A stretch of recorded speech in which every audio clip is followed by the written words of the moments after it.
Have you ever stopped to consider that the world might be holding a mirror to your every move, reflecting back the very energy you put out? You might think your private choices go unnoticed, a white lie here, a small theft there. But what if there's an invisible ledger that never forgets? We live in a world that often praises the clever, the ones who take a little more than they give. They seem to win. But there's an ancient wisdom that whispers a different truth. You can't truly cheat the system, because you are the system. The energy you send out will eventually find its way back to your doorstep. Today, we are traveling to rural India to witness a simple transaction between a wealthy shopkeeper and a poor farmer. It's a story about trust and greed, and how the trap you set for another might be the one you fall into yourself. The twist at the end could change how you see your own life. Stay with me. In a sun-baked village, where the air was thick with the scent of spices and marigolds, there stood a prosperous shop run by a man named Gobind. For generations, his family had been the keepers of the village's provisions. Gobind, with his pressed clothes and ready smile, was a pillar of the community. When a mother needed sugar, she sent her child to Gobind.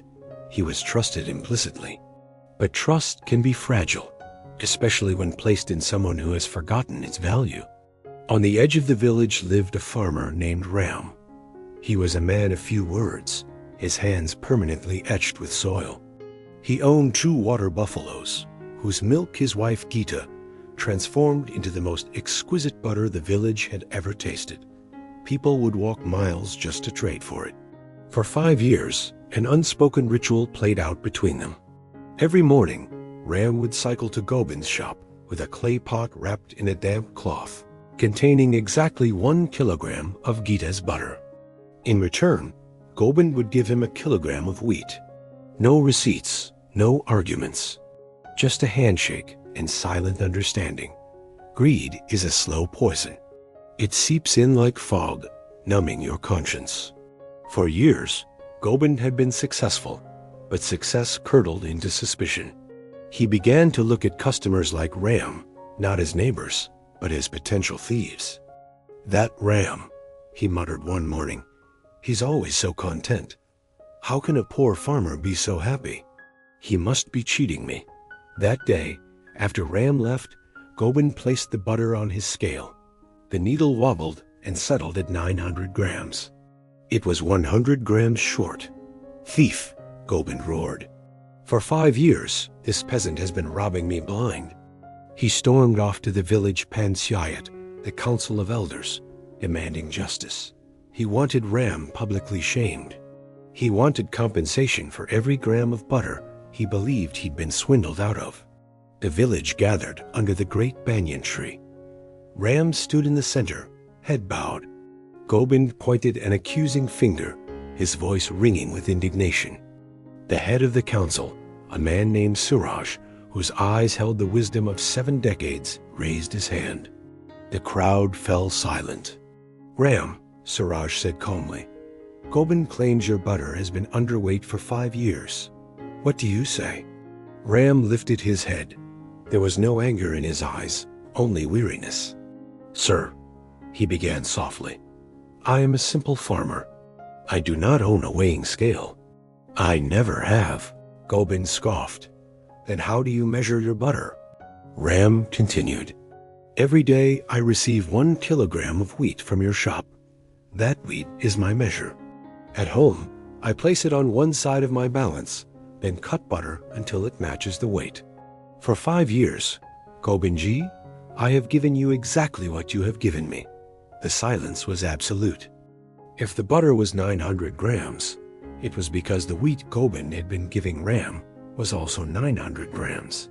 The shopkeeper, in his greed, had been cheating every customer. And in his unwavering honesty, Ram had simply been returning the exact measure he received. Gobind's dishonesty had been reflected back to him for half a decade. Suraj rose to his feet, his eyes blazing. He looked at Gobind, who now stared at the ground. "Gobind," Suraj's voice rang out, "you dug a pit of greed, hoping to trap an honest man. But the path you walk is the path you pave for yourself. In trying to cheat Ram, you have only cheated yourself.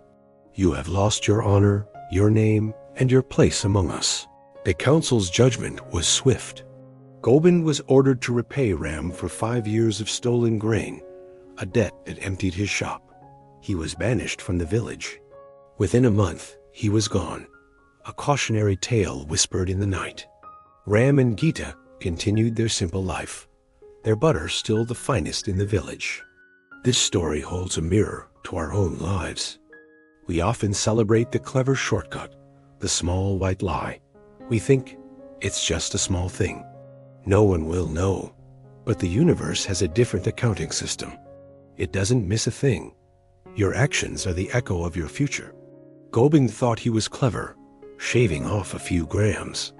But his actions created a reality he never anticipated.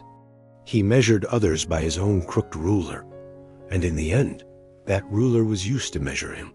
Every interaction, every decision is a seed we plant, a seed of kindness or selfishness. In its own time, it will grow and bear fruit. We may not see the harvest immediately, but the soil of the universe is deep and nothing is ever lost. So carry these thoughts with you. Cultivate honesty, not for recognition, but because it's the foundation of a peaceful life. Never underestimate small actions. A gram of dishonesty compounded daily becomes a mountain of regret. The yardstick you use to measure others will be used to measure you. And if you're walking the path of integrity and the road seems hard, be patient.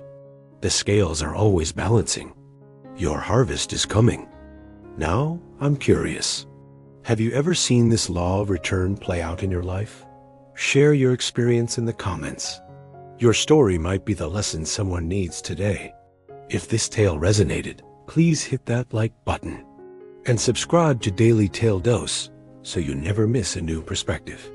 Until then, let your actions be your truth.